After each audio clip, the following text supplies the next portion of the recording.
बहरहाल मुझे तो पहली दफ़ा एज पार्लियामेंट्री लीडर के तौर पर मुझे ये माइक मिला है।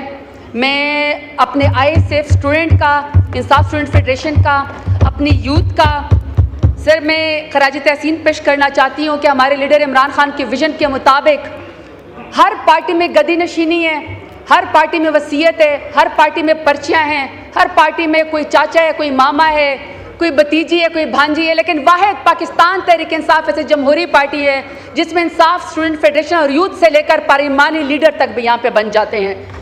सिर्फ अपने ISF का नारा लगाना चाहती हूँ, यकीन मोहकम अमल पहम मोहब्बत फातेह आलम, कश्ते जुल्मत में बोई है बगावत मैंने, मैं तो बागी हूँ हर हुक्म से आज़ाद हूँ। सर सिर्फ दो चीज़ों पे बात करना चाहती हूँ क्योंकि आपने मुझे सिर्फ 5 मिनट दिए हैं सर ये चार्ज एक्सपेंडिचर पे। सर मेरा पहला आपसे है, क्योंकि यहाँ पे पहले फॉरेन मिनिस्टर भी हैं, फॉरेन मिनिस्टर सेनेटर भी हैं, वो सर सेनेट के अंदर वहाँ पे हाउस लीडर भी हैं, फिर सर वो डिप्टी प्राइम मिनिस्टर भी हैं, और सर डिप्टी प्राइम मिनिस्टर के साथ साथ सर वो समदी साहब भी हैं। अभी सर ये जो आपने चार्ज एक्सपेंडिचर है इसमें सर एक फॉरेन मिशंस हैं और उसमें सर एक है आपका federal ombudsman secretariat for sir protection against harassment of women at work place. मैं सर इसके बारे में बात करना चाहती हूँ। आई होप कि सर मुझे आंसर दिया जाता है। सर ये मैं स्टेटमेंट यहाँ पे पढ़ी हूँ, UAE bans visitors from 2 more Pakistani cities, overall 24 Pakistani cities black listed. क्या सर फॉरेन मिनिस्टर का यहाँ पे ग्रांट्स मांगते हुए ये जवाब नहीं आता? सर इसमें मेरा शहर डेरा गाजी खान भी शामिल है। मेरे डेरा गाजी खान के लोग, पाकिस्तान के लोग अपने माओं के, बहनों के जेवर बेच के ओवरसीज़ पाकिस्तानी बनते हैं, वहाँ वीज़ा लेते हैं। यहाँ सर UAE ने 24 हमारे शहरों को बैन कर दिया है। तो सर ये जो हमारे लोग रोज़ी रोटी कमाते हैं, कोई ये क्या फॉरेन डेस्क का, हमारी फॉरेन मिनिस्टर का फेलियर नहीं है कि हमारे लोग जो कमाने जाते हैं उनको अब वीज़ा भी जो है वो मिलना बंद हो गया है। यहाँ पे सर फॉरेन मिनिस्टर और इंटीरियर मिनिस्टर ने एक जगह सिर्फ एक प्रेस कॉन्फ्रेंस की थी और उस प्रेस कॉन्फ्रेंस में दोनों ने रमज़ानुल मुबारक में एक स्टेटमेंट दी थी कि आप ऑनलाइन नजराना या देके आप रमज़ानुल मुबारक में चढ़ा सकते हैं। सर चाइना गए, चाइना के ऊपर हमें कोई ब्रीफिंग नहीं दी गई। आप ईरान का डेलीगेशन आया, हमें कोई ब्रीफिंग नहीं दी गई। सऊदी अरब के साथ हमारे किस तरह के अब ताल्लुकात है, डेलीगेशन आया, ये खुद वहाँ पे गए, सर हमें कोई ब्रीफिंग नहीं दी गई। तो सर मैं जब यहाँ पे एक्सपेंडिचर है, स्पीकर साहब सिर्फ 1 मिनट की तवज्जो चाहती हूँ। सर मैं इनसे पूछना चाहती हूँ कि ये जो हमारे वहाँ पे मिशंस जाते हैं, ये मिशन सर वहाँ पे करके क्या आते हैं? पाकिस्तान के लिए कितनी ट्रेड बढ़ा के आते हैं? पाकिस्तान के लिए कितनी फॉरेन डिप्लोमेसी और स्पेस बढ़ा के आते हैं? या सर 2 ही चीज़ें हैं, या तो ये कि वो अपने भांजे भतीजों के लिए वज़ीर आला या वज़ीर आज़म की, या सर अपने पर्ची के लिए ड्रान के लिए कि हमारे उसको कोई वज़ीर आज़म बना दो, यही पाँव पकड़ के आते हैं। ये सर ये पाकिस्तान के लिए जो है क्या फॉरेन रिलेशंस लेकर आते हैं जो सर ये यहाँ पे हमसे फॉरेन ग्रांट्स मांगते हैं। दूसरा सर हम भी UN में गए हैं, जब हम बाहर जाते हैं हमारे ओवरसीज़ पाकिस्तानी हैं जो आधे पाकिस्तानी और आधे उस मुल्क में रहते हैं, उनको पाकिस्तान की ज़बान भी आती है, उनको बाहर की ज़बान भी आती है।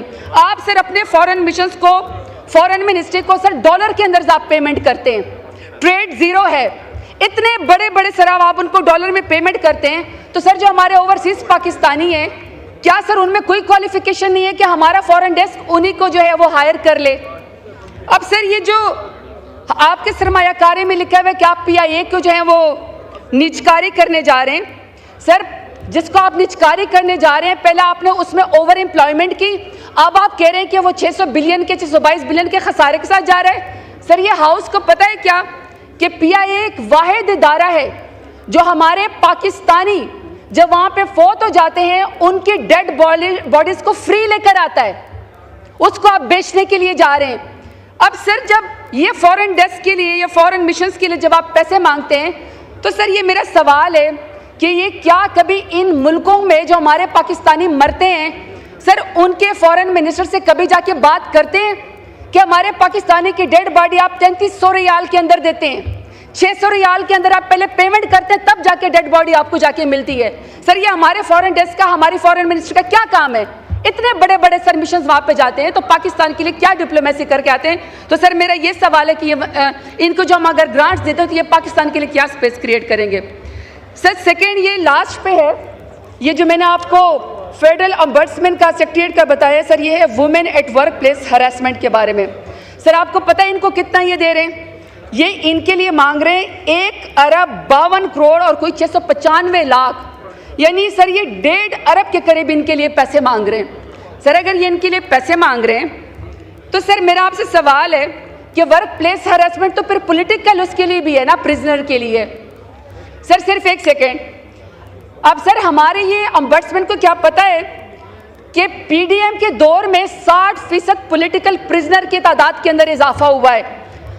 अब सर जब खवातीन को सड़कों के ऊपर घसीटा जाता है, उनको जो है हरास किया जाता है, क्या सर इन्होंने हमें बताया है कि ये जो 1.5 अरब की ये हमसे ग्रांट ले रहे हैं, सर कितने इन्होंने वर्क प्लेसमेंट हरासमेंट के जो हैं इन्होंने मुकदमों को सॉल्व किया है?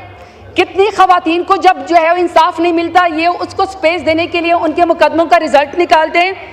और sir peoples party sir last में बैठी हुई है, उनका कोई स्कोर को शायद सेटल करना था उन्होंने सदकेतर साहब के साथ। सर मैं उसका जवाब नहीं देती, लेकिन सर मैं इनसे पूछना चाहती हूँ सर, ये मुस्लिम पर्सनल लॉ जो है ये पनाइज्ड हो रहा है तमाम खवातीन के लिए, तमाम पाकिस्तानी खवातीन के लिए। सर इद्दत केस में बुशरा बीबी को सजा दी गई है, एक बापर्दा खातून को। सर मैं इस यहाँ पे फ्लोर पे पूछना चाहती हूँ कि कभी भी बिलावल भुट्टो जरदारी ने आके हमें ये स्टेटमेंट नहीं दी कि ये इद्दत केस जो किया है इसके अंदर ये हाँ कर रहे हैं या ना करें। अगर सर ये खामोश भी है और इसके खिलाफ स्टेटमेंट नहीं देते हैं तो फिर हम ये कहेंगे कि उस जुर्म के अंदर बराबर के शरीक हैं। दूसरा सर ये जो है ये जो मुस्लिम उसको सर ये जो पर्सनलाइज जो मैं कह रही हूँ कि हमारी खवातीन के खिलाफ इस्तेमाल करें, सर ये हर रोज़ एक नई बात बढ़ती जाएगी, हर रोज़ खवातीन के लिए जो ये हमारे यहाँ हमारे लिए स्पेस ख़त्म होती जाएगी। सर 1.5 अरब की आप उनको ग्रांट दे रहे हैं, खवातीन को आप सड़कों के ऊपर घसीटते हैं, यूनिवर्सिटी के स्टूडेंट्स को आपने 9 मई के अंदर उठा के ले गए हैं, तो सर ये अम्बड्समैन को इतने सारे पैसे देने का क्या फ़ायदा है? सर आखिरी बात, सर जब चेयरमैन सेनेट थे यूसुफ रजा गिलानी साहब, वो सर बेनज़ीर भुट्टो से लड़ पड़े थे एक प्रोडक्शन ऑर्डर के लिए, और सर उन्होंने उनको प्रोडक्शन जो है वो मेरा ख्याल में सर वो शेख रशीद साहब का था, उन्होंने प्रोडक्शन ऑर्डर दिलवा दिया था। अब सर खुद सेनेट के चेयरमैन इस वक्त चेयरमैन है यूसुफ रजा गिलानी साहब, 1 साल से सर ज़्यादा हो गए। हमारे जो सेनेटर हैं एजाज चौधरी साहब, वो काल कोठड़ी के अंदर जेल के अंदर बैठे हुए हैं, हर रोज़ उनके डेस्क के ऊपर सर यहाँ पे प्रोडक्शन ऑर्डर उनके जारी होते हैं। क्या सर यूसुफ रजा गिलानी जो चेयरमैन है वो इसलिए बेनज़ीर भुट्टो से लड़ पड़े थे कि वो जमहूरी लीडर थी, और अब उन्होंने जिससे लड़ना है वो उनको पता है कि माम वो जो है वो काम पे टांग जाती है। सर तो सर हमें ये चीज़ों के ऊपर जब हम ग्रांट देते हैं, हमें इसकी क्वालिटी में आंसर भी चाहिए कि कितने मुकदमे साल होते हैं, कितने खवातीन को जो है वो इसका इंसाफ मिलता है, और सर ये जो ग्रांट इस्तेमाल होती है जो फॉरेन डेस्क में वो पाकिस्तान के हाउस है उसके कि नहीं, उसमें हमारा हाउस का इंटरफेरेंस नहीं हो सकता। आप लेकिन सर हम बात तो कर सकते हैं ना, क्योंकि सर पूरी पार्लियामेंट है, अपर हाउस और सर नेशनल असेंबली दोनों हाउसेज हैं। अगर सारा आप अपने पार्लियामेंटेरियंस को प्रोटेक्शन नहीं देंगे, वोट नहीं देंगे कि वो वोट के अंदर हिस्सा ले सकते हैं, तो फिर सर इस बजट का फायदा क्या है? अभी तो सर वज़ीर आज़म साहब खुद कह कर गए हैं, वो कह के गए हैं कि ये IMF का बजट है, खुद इकरार किया है उन्होंने कि ये IMF का बजट है, तो उनकी तो सोच ही नहीं है सर। तो हम किस चीज़ पे यहाँ पे इनको जो है वो ये ग्रांट्स के ऊपर हम हाँ करते जाएं? शुक्रिया सर। शुक्रिया।